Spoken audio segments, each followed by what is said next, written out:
नमस्कार और स्वागत है इस गहरी चर्चा में। आज हमारे सामने डेरियस फुरू की किताब फोकस ऑन व्हाट मैटर्स पर आधारित एक समीक्षा है। तो आज हम इसी समीक्षा के जरिए समझने की कोशिश करेंगे कि ये किताब क्या कहती है, कैसे ये स्टोइक दर्शन को, जो हजारों साल पुराना है, आज की भागदौड़ भरी जिंदगी के लिए प्रैक्टिकल बनाती है। सुना है ये खुशी, सेहत, रिश्ते, पैसा, इन सब पर बात करती है, वो भी 70 छोटे छोटे पत्रों में। और हाँ, इसकी सादगी और रोजमर्रा की सलाह खास बताई गई है। बिल्कुल। और देखिए, स्टोइक दर्शन जो मतलब प्राचीन यूनान और रोम से आया है, वो आज शायद पहले से भी ज्यादा जरूरी हो गया है ना? हम हर तरफ से जैसे सूचनाओं, भटकावों से घिरे हुए हैं। तो ऐसे में ये दर्शन हमें एक एक अंदरूनी ताकत दे सकता है, एक दिशा दे सकता है। और फूरू का इसे पत्रों के रूप में लिखना, वो इसे खास बनाता है। ये सिर्फ ज्ञान नहीं रहता, ऐसा लगता है जैसे कोई दोस्त बात कर रहा हो, रास्ता दिखा रहा हो। ये पुराने ज्ञान को एकदम ताज़ा और आसान बना देता है। अच्छा, तो चलिए इसे थोड़ा और खोलते हैं। हम्म, समीक्षा में लिखा है कि किताब के 4 हिस्से हैं। हम्म, फोकस मतलब ध्यान, हम्म, फिर व्यक्तिगत मूल्य, और हाँ, मानसिक फोकस और शारीरिक ऊर्जा भी। हम्म, ये सुनने में तो लॉजिकल लगता है ना, हम्म। लेकिन क्या ये चारों हिस्से मतलब अलग-अलग काम करते हैं या जुड़े हुए हैं? किताब कैसे जोड़ती है इन्हें? हाँ, ये बहुत अच्छा सवाल है, क्योंकि इनकी असली ताकत इनके जुड़ाव में ही है। ये जो स्ट्रक्चर है ना, ये पाठक को एक तरह से क्या कहते हैं, इनर इंजीनियरिंग में मदद करता है। सोचिए, जैसे एक मजबूत बिल्डिंग के लिए नींव चाहिए, वो हो गए व्यक्तिगत मूल्य। फिर उसका ढांचा और दिशा यानी फोकस। फिर अंदर की वायरिंग, बिजली, वो है मानसिक फोकस। और बिल्डिंग का रखरखाव यानी शारीरिक ऊर्जा। तो एक अच्छी संतुलित जिंदगी के लिए ये चारों पिलर जरूरी हैं। किताब का कमाल इसी में है कि वो इनके आपसी तालमेल को दिखाती है। फोकस बिना मूल्यों के तो बेकार है, दिशाहीन है। और मूल्य बिना फोकस और एनर्जी के बस अच्छे विचार रह जाते हैं, है ना? तो ये ढांचा हमें एक तरीका देता है समझने का कि भाई इस शोर भरी दुनिया में असल में क्या जरूरी है और अपनी एनर्जी कहाँ लगानी है। हम्म, और ये सब कुछ टिका है स्टोइक दर्शन की मजबूत नींव पर। हम्म, समीक्षा में सेनेका, एपिक्टेटस, मार्कस ऑरेलियस जैसे बड़े स्टोइक विचारकों का जिक्र है। हम्म। किताब इनसे प्रेरणा लेती है, लेकिन इनके विचारों को वो तो काफी गहरे हैं। उनको आज के पाठक के लिए, वो भी पत्रों में, आसान बनाना, ये कैसे किया गया है? समीक्षा में इसकी सरल, साफ लिखने की शैली की तारीफ भी है। हाँ, और सच कहूं तो यही इस किताब को खास बनाता है। स्टोइसिज्म कोई आसान टॉपिक नहीं है, सच में। लेकिन फरू इसे भारी भरकम फलसफा नहीं बनाते। वो इसे जिंदगी जीने का एक प्रैक्टिकल तरीका बताते हैं। और स्टोइक दर्शन आज क्यों जरूरी है? क्योंकि ये हमें सिखाता है कि बाहर चाहे कुछ भी हो रहा हो, कोई महामारी हो या पैसे की तंगी या निजी मुश्किलें, हम अपनी अंदरूनी शांति कैसे बनाए रखें। ये हमें सिखाता है कि उन चीज़ों पर ध्यान दो जो हमारे बस में हैं, हमारी सोच, हमारे रिएक्शंस, हमारे काम। और जो हमारे बस में नहीं है, उसे स्वीकार करना सीखें। और ये जो पत्रों वाला फॉर्मेट है ना, ये इसे बहुत पर्सनल बना देता है। हर पत्र एक छोटी सी फोकस डोज जैसा है। पढ़ना आसान, समझना आसान। ये पुराने ज्ञान को किताबी दुनिया से निकालकर हमारी रोज की जिंदगी से जोड़ देता है। वो भी यही है, सिर्फ जरूरी कामों पर ध्यान दो। समीक्षा में एक पर्सनल सक्सेस इक्वेशन का भी जिक्र है। पर्सनल सक्सेस इक्वेशन ये लक्ष्यों और मूल्यों को पहचानने में मदद करती है। ये इक्वेशन, समीकरण, ये सुनने में थोड़ा मैथ्स जैसा लगता है। ये है क्या असल में? हाँ, ये दिलचस्प है। देखिए, ये पर्सनल सक्सेस इक्वेशन को एक गणित का फॉर्मूला नहीं है। ये सोचने का एक तरीका है, एक फ्रेमवर्क।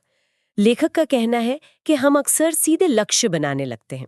मुझे ये जॉब चाहिए, इतना पैसा कमाना है, वगैरह वगैरह। पर हम ये नहीं सोचते कि ये लक्ष्य हमारे अंदर के मूल्यों से, हमारी वैल्यूज से मेल खाते भी हैं या नहीं। हम्म। फरू कहते हैं, पहले अपने सिद्धांत, अपने मूल्य तय करो। आपके लिए जीवन में सबसे जरूरी क्या है? ईमानदारी, परिवार, सीखना, दूसरों की मदद करना। फिर अपने लक्ष्यों को इन मूल्यों पर रखकर देखो, क्या ये लक्ष्य आपके मूल्यों को सपोर्ट करते हैं या उनसे दूर ले जाते हैं। तो समीकरण ये है, मूल्य प्लस उनसे जुड़े लक्ष्य इक्वल्स सच्ची सफलता और खुशी। आज की दुनिया में जहां हमें लगातार बताया जाता है कि हमें क्या चाहिए, ये पहले क्यों फिर क्या वाला नजरिया ही अपने आप में एक बहुत पावरफुल सबक है। ये हमें बाहरी शोर से बचाता है और अंदर से क्लैरिटी देता है। मूल्यों को लक्ष्यों से पहले रखना, ये सोचने का वाकई एक अलग तरीका है। और एक बार जब दिशा मिल जाए तो फिर फोकस बनाए रखना जरूरी है। समीक्षा बताती है कि किताब विकर्षण मतलब डिस्ट्रैक्शंस कम करने के प्रैक्टिकल तरीके बताती है, जैसे मल्टीटास्किंग से बचना, सोशल मीडिया कम करना और दूसरों की तारीफ या मान्यता के पीछे न भागना। यहां बात सच में दिलचस्प हो जाती है, क्योंकि ये सलाह सुनना तो आसान है पर करना बहुत मुश्किल, खासकर सोशल मीडिया कम करना। कई लोगों का तो काम ही इस पर है। बिल्कुल सही कहा आपने, ये आज की बड़ी मुश्किल है सच में। और देखिए, किताब ये नहीं कहती कि टेक्नोलॉजी या सोशल मीडिया बिल्कुल छोड़ दो, नहीं। वो कहती है कि उन पर अपनी निर्भरता कम करो, उन्हें अपने ध्यान को कंट्रोल मत करने दो। और ये सीधा स्टोइक फिलॉसफी से जुड़ता है, नियंत्रण का विभाजन, डायकोटमी ऑफ कंट्रोल। हमारा ध्यान कहाँ जा रहा है, हम अपनी दिमागी एनर्जी कहाँ खर्च कर रहे हैं, ये हमारे कंट्रोल में है ना। लेकिन सोशल मीडिया का एल्गोरिदम क्या दिखा रहा है, दुनिया भर में क्या खबर चल रही है, दूसरे लोग क्या सोच रहे हैं, ये हमारे कंट्रोल में नहीं है। तो स्टोइक कहते हैं अपनी एनर्जी वहीं लगाओ जहां असर हो, अपने विचारों और कामों पर। इसे ऐसे समझिए कि हमारा ध्यान जो है ना, वो हमारी मेंटल एनर्जी का बजट है। क्या हम उसे हर छोटी नोटिफिकेशन, हर ट्रेंडिंग टॉपिक पर उड़ा रहे हैं, या उसे उन रिश्तों, कामों और लक्ष्यों में इन्वेस्ट कर रहे हैं जो हमारे मूल्यों से जुड़े हैं, जिन्हें हम वाकई आगे बढ़ाना चाहते हैं। मल्टीटास्किंग से बचने की सलाह भी इसी से जुड़ी है, रिसर्च भी यही कहती है। एक काम से दूसरे पर ध्यान भटकाना है, इससे काम भी खराब होता है, फोकस भी। और जहां तक बाहरी तारीफ की बात है, स्टोइक सिखाते हैं कि आत्ममूल्य अंदर से आना चाहिए, दूसरों की राय पर निर्भर नहीं होना चाहिए। और काम के लिए सोशल मीडिया, किताब कहती है उससे सचेत होकर इस्तेमाल करो। मतलब इस्तेमाल करो पर उसके गुलाम मत बनो, सीमाएं तय करो। ये मानसिक ऊर्जा का बजट वाला आइडिया काफी अच्छा है, मददगार है। और आपने नियंत्रण की बात की, तो क्या इसका मतलब है कि मुश्किल हालात आए, चुनौतियां आए, तो बस उन्हें चुपचाप मान ले? समीक्षा में किताब के एक और पहलू का जिक्र था, चुनौतियों को आत्मविकास का मौका समझना, लचीलापन और वृद्धि, रेजिलियंस और ग्रोथ। हाँ, और ये स्टोइक विचार का एक बहुत ही पावरफुल और अक्सर गलत समझा जाने वाला पहलू है। स्टोइक ये नहीं कहते कि कुछ बुरा हो तो खुश हो जाओ या नाइंसाफी को देखो ही मत, नहीं। बल्कि वो मानते थे कि जीवन में मुश्किलें तो आएंगी ही, ये पक्का है।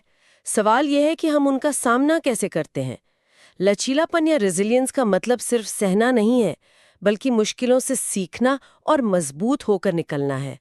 मार्कस ऑरेलियस ने कहा था, बाधा ही रास्ता है। मतलब जो चीज हमें रोक रही है, वही हमें आगे बढ़ने का तरीका भी सिखा सकती है। हर चुनौती एक मौका है अपने चरित्र को परखने का, धैर्य सीखने का, नए समाधान खोजने का या अपने मूल्यों पर टिके रहने का। तो ये एक जरूरी सवाल उठाता है, क्या हम मुश्किलों से भागते हैं, उन्हें कोसते हैं, या हम पूछते हैं, ठीक है, ये हुआ, अब यहाँ से मैं क्या सीख सकती हूँ, मैं इसे अपने विकास के लिए कैसे इस्तेमाल कर सकती हूँ। प्रैक्टिकली देखें तो ये सोच हमें फेलियर से, नुकसान से या अचानक आई मुसीबतों से बेहतर तरीके से निपटने में मदद करती है। हम जल्दी हार नहीं मानते, मुश्किल वक्त में भी एक पॉजिटिव या कम से कम कंस्ट्रक्टिव नजरिया बिल्कुल रखने की कोशिश करते हैं। बिल्कुल। लेकिन एक सवाल है, क्या ये नजरिया हमें थोड़ा पैसिव या उदासीन नहीं बना सकता? अगर हम हर चुनौती को बस सीखने का मौका मान लेंगे, तो क्या हम अन्याय या गलत चीजों के खिलाफ लड़ने की जरूरत को अनदेखा नहीं कर देंगे? स्टोइक दर्शन इस बारे में क्या कहता है? ये बहुत जरूरी सवाल है और ये स्टोइक दर्शन की एक आम आलोचना भी है। लेकिन स्टोइसिज्म निष्क्रियता या पैसिविटी नहीं सिखाता, बिल्कुल नहीं। सेनेका, मार्कस ऑरेलियस, ये सब लोग पब्लिक लाइफ में बहुत एक्टिव थे। स्टोइक न्याय, साहस, संयम, विवेक, इन गुणों पर बहुत जोर देते थे। उनका कहना था कि हमें उन चीजों को बदलने के लिए पूरी कोशिश करनी चाहिए जो हमारे बस में है और जो गलत है, अन्यायपूर्ण है। लेकिन साथ ही हमें ये भी मानना होगा कि नतीजे हमेशा हमारे हाथ में नहीं होते। हम अपना बेस्ट दे सकते हैं, सही काम करने की कोशिश कर सकते हैं, लेकिन बाहरी दुनिया पर हमारा पूरा कंट्रोल नहीं है। तो स्टोइक नजरिया ये है, जहां अन्याय देखो वहां न्याय के लिए हिम्मत से काम करो, ये तुम्हारे बस में है। लेकिन अगर नतीजे तुम्हारी उम्मीद जैसे ना हो तो उस पर निराश होकर अपनी अंदर की शांति भंग मत करो, क्योंकि नतीजे पूरी तरह तुम्हारे बस में नहीं थे। ये एक बहुत महीन संतुलन है एक्शन और एक्सेप्टेंस के बीच। चुनौतियों को सीखने का मौका मानने का मतलब अन्याय को स्वीकार करना नहीं है। ये संतुलन वाकई बहुत जरूरी है, एक्शन और अंदरूनी शांति के बीच। चलिए अब किताब की व्यवहारिकता पर आते हैं, इसकी प्रैक्टिकलिटी पर। समीक्षा कहती है कि अध्याय या कहें पत्र छोटे हैं और असरदार हैं। इसमें माइंडफुलनेस और जर्नलिंग जैसी करने लायक रणनीतियां भी हैं। और एक आइडिया जो मुझे खास तौर पर अच्छा लगा, कंसिस्टेंसी ओवर परफेक्शन। मतलब परफेक्शन से ज्यादा जरूरी है लगातार लगे रहना, निरंतरता। हाँ, ये कंसिस्टेंसी ओवर परफेक्शन वाला आइडिया आज की परफेक्शनिस्ट दुनिया में बहुत रेलेवेंट है, बहुत ज़रूरी है। हम अक्सर कोई काम इसलिए शुरू नहीं कर पाते क्योंकि लगता है कि हम उसे एकदम परफेक्ट नहीं कर पाएंगे, है ना? या फिर शुरू तो करते हैं पर जैसी कोई गलती होती है या चूक होती है तो निराश होकर छोड़ देते हैं। फोरू स्टोइक परंपरा को ही आगे बढ़ाते हुए कहते हैं कि परफेक्शन का लक्ष्य हमें अक्सर रोक देता है, पंगु बना देता है। इसके बजाय रोजाना छोटे छोटे लगातार कदम उठाना ज्यादा जरूरी है। यही निरंतरता, यही कंसिस्टेंसी धीरे धीरे बड़े बदलाव लाती है। चाहे वो कोई नई आदत डालनी हो, कोई स्किल सीखनी हो या किसी बड़े लक्ष्य की तरफ बढ़ना हो। हर दिन थोड़ा बेहतर होने पे फोकस करें, ना कि एक ही दिन में सब कुछ पाने पर। और जर्नलिंग की बात, हाँ, वो तो सीधे स्टोइक आत्मचिंतन से जुड़ती है। मार्कस ऑरेलियस की जो किताब है मेडिटेशंस, वो असल में उनकी रोज की डायरी ही थी।